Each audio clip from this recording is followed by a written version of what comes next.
Hi అండి. Welcome to cherries food. నేను మీ సునీత. ఈరోజు వీడియోలో నేను చూపించబోతున్న రెసిపీ వచ్చేసి ఎలాంటి పిండ్లు కానీ, రవ్వలు కానీ ఏమి పని లేకుండా వడియాలు ఎలా చేసుకోవాలో చూపించబోతున్నానండి.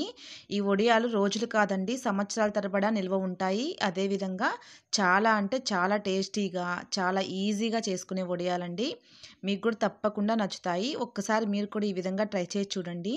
దీనికోసం ముందుగా ఒక గ్లాస్ రేషన్ బియ్యం తీసుకొని ఇలా కొంచెం పెద్దగా ఉండే ఒక గిన్నెలో పోసుకొని అవి మునిగే వరకు నీళ్లు పోసుకొని ఇలా చేత్తో బాగా 2-3 సార్లు కలుపుకుంటూ కడుక్కోవాలి. ఇవి కడిగిన తర్వాత ఇవి మునిగే వరకు నీళ్లు పోసుకొని సుమారు ఒక 7-8 గంటల సేపు నానబెట్టుకోవాలి. మూత పెట్టుకొని పక్కనుంచుకున్నామంటే ముందు రోజు నైటే చక్కగా నానిపోతాయండి. నెక్స్ట్ రోజు మార్నింగ్ వడియాలు పెట్టుకోవచ్చు. మీరు కావాలంటే మామూలు బియ్యమైనా తీసుకోవచ్చు రేషన్ బియ్యం బదులుగా. నేను ఈ గ్లాస్తో గ్లాసు బియ్యం పోసానండి. మీరు గ్లాస్ అయినా గిన్నె అయినా ఒకటి కొలత పెట్టుకోండి. దాంతోనే మనం నీళ్లు కూడా కొలుసుకోవాలి కదా, అందుకోసమని. ఇప్పుడు స్టవ్ వెలిగించుకొని కొంచెం పెద్దగా వెడల్పుగా ఉండే ఒక కుక్కర్ పెట్టుకోవాలి. ఈ కుక్కర్లో మనము ఏ గ్లాస్తో అయితే బియ్యం పోసుకున్నామో అదే గ్లాస్తో వాటర్ పోసుకోవాలి.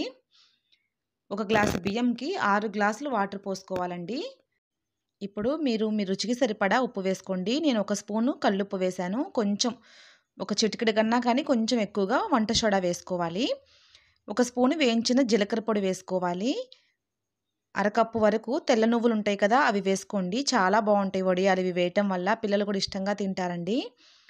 దీంతో పాటే 2 పచ్చిమిరపకాయలు ఇలా కాయలు కాయలుగా వేసుకోవాలి. మీ దగ్గర పచ్చిమిరపకాయలు లేకపోతే 2 ఎండుమిరపకాయలైనా వేసుకోండి.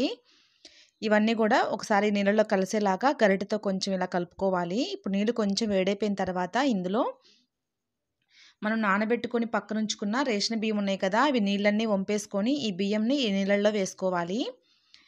ఈ బియ్యం కూడా ఇందులో అంతా కలిసేలాగా కలుపుకోవాలి. 1-2 సార్లు మనం ఉప్పు అన్నీ వేసుకున్నాం కదా, ఈ బియ్యం అంతా కలిసేలాగా కలుపుకొని ఇప్పుడు కుక్కర్ మూత పెట్టుకొని కుక్కర్ విజిల్ పెట్టుకొని స్టవ్ మీడియం ఫ్లేమ్లో పెట్టుకొని 4-5 విజిల్స్ వచ్చే వరకు ఉడికించుకోవాలి.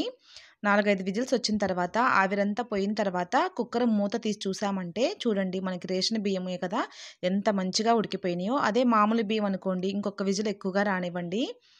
ఇలా చూడండి ఎంత మంచిగా సరిపోయినాయో మనం పోసిన నీళ్ళు కూడా. ఇలా పచ్చిమిరపకాయలు కూడా ఇలా కాయలు కాయలుగా ఉన్నాయి కదా, ఇప్పుడు గరిటెతోటి ఈ కాయలను పచ్చిమిరపకాయలను తీసుకొని పక్కన వేసుకోవాలి. కాలుతుందండి, చేయి పెట్టుకుని జాగ్రత్తగా తీసి పక్కన వేసుకోండి.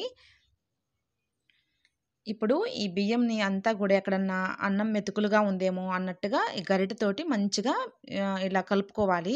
మనము పప్పు ఎలాగైతే ఎనుపుతామో అట్లా ఎక్కడ కానీ పొలుకులు తగలకుండా మెత్తగా మెదుపుకోవాలి. మనకి చక్కగా 4-5 విజిల్స్ వచ్చినాయి కదా, మెత్తగా ఎక్కడ పొలుకులు లేకుండా ఉడికిపోయి ఉంటుందండి. చూడండి ఎంత మంచిగా ఉడికిపోయిందో. ఇలా ఉడికిపోతుంది. ఇలా ఉడికిపోయిన ఈ పిండిని కొంచెం చల్లారనివ్వాలి. మరీ వేడిగా ఉంది కదా, కొంచెం చల్లారనివ్వాలి పక్కనుంచుకొని. వెంటనే చల్లారిపోతుందండి. కొంచెం కొంచెం తీసుకొని ఇలా విడిగా ఒక గిన్నెలోకి పెట్టుకోవాలి. మొత్తం ఒకే చోట ఉంచామంటే మళ్ళీ గట్టిగా అయిపోతుంది కదండి, అందుకోసమని. మిగిలింది మూత పెట్టుకొని పక్కనుంచుకోండి. ఇంకా ఇప్పుడు మనము జంతికల గొట్టంలో పెట్టాలనుకోండి, స్టార్ లాగా ఉన్నది ఉంటుంది కదా ప్లేటు, అది తీసుకొని ఇలా జంతికల గొట్టంలో వేసుకొని ఈ స్టారుగా ఉన్న ప్లేటుకి కొంచెం ఆయిల్ పూసుకోవాలి.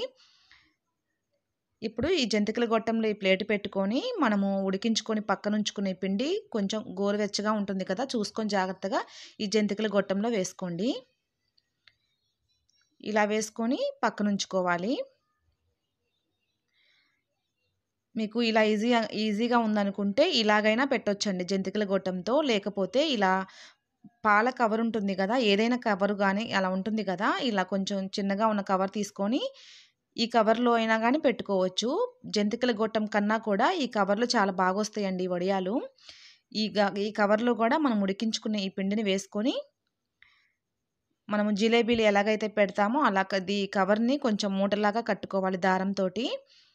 బ్యాండ్ అయినా వేసుకోండి, రబ్బర్ బ్యాండ్ అయినా వేసుకోండి. ఇలా ఒక సైడు కొంచెం కత్తెరతో చిన్న హోల్ పెట్టుకొని ఇలా మనకి ఏ సైజులో కావాలో, ఎంత పొడవున కావాలో అంత పొడవు ఇలా పెట్టుకోవచ్చు. ఈజీగా ఉంటుందండి, కవర్తోనే ఈజీగా ఉంటుంది. జంతికల గొట్టంతో అయితే కొంచెం షేప్ స్టార్ లాగా వస్తాయి అన్నమాట. ఎండిపోయినాక ఇంకో రకంగా ఉంటాయి. మీకు వీలైనంత వరకు కవర్తోనే ట్రై చేయండి, వస్తే ఈజీగానే ఉంటుంది. చూడండి సాయంత్రానికి ఎంత మంచిగా ఎండిపోయినాయో అవే లేచి వస్తాయి అన్నమాట. కొన్ని అయితే ఊడిపోయి అక్కడే పడి ఉన్నాయి చూడండి. మీకు సాయంత్రానికి ఇలా ఎండకపోతే ఇంకొక రోజు ఎక్కువగా ఎండలో పెట్టుకోండి, మంచిగా ఎండిపోతాయి. అదే విధంగా గుడ్డ మీద మాత్రం పెట్టకండి. చాలా కష్టంగా ఉండిద్ది ఎండిపోయాక తీయాలంటే. వీలైనంత వరకు కవర్ మీదే పెట్టుకోవడానికి ట్రై చేయండి. చూడండి మనకి మరుసటి రోజు కల్లా వడియాలు ఎంత మంచిగా ఊడొచ్చినాయో. ఇలా తీసిన వడియాలన్నిటిని గూడా మళ్ళీ ఒకరోజు అదనంగా ఇలా ఎండలో ఆరబెట్టుకున్నామంటే మంచిగా ఉంటాయి. ఎక్కువ రోజులు ఫ్రెష్‌గా ఉంటాయి. ఇలా పెట్టుకుని వడియాలని ఎప్పుడు తినాలనిపిస్తే అప్పుడు ఇలా స్టవ్ వెలిగించుకొని బాండీ పెట్టుకొని కొంచెం ఆయిల్ వేసుకొని ఆయిల్ వేడైపోయిన తర్వాత ఇలా కొన్ని కొన్ని వేసుకుంటూ ఫ్రై చేసుకోవాలి. ఈ వడియాలు పప్పు, సాంబార్ కాంబినేషన్‌తో చాలా బావుంటాయండి. అదేవిధంగా ఎప్పుడైనా పిల్లలకి స్నాక్స్ లాగా వేయించి ఇవ్వాలన్నా కానీ చాలా బావుంటాయి. ఇవి చేసుకోవడం కూడా చాలా ఈజీగా ఉంది కదండీ! తప్పకుండా మీరు కూడా ట్రై చేయండి. ఇవి తడి తగలకుండా ఉన్న డబ్బాలో స్టోర్ చేసుకున్నామంటే 2, 3 సంవత్సరాలు కూడా నిల్వ ఉంటాయండి. ఇంకెందుకు ఆలస్యం మీరు కూడా ట్రై చేసి ఎలా వచ్చినాయో చెప్పండి. ఈ వీడియో మీకు నచ్చితే లైక్ చేయండి. మీ ఫ్రెండ్స్‌కి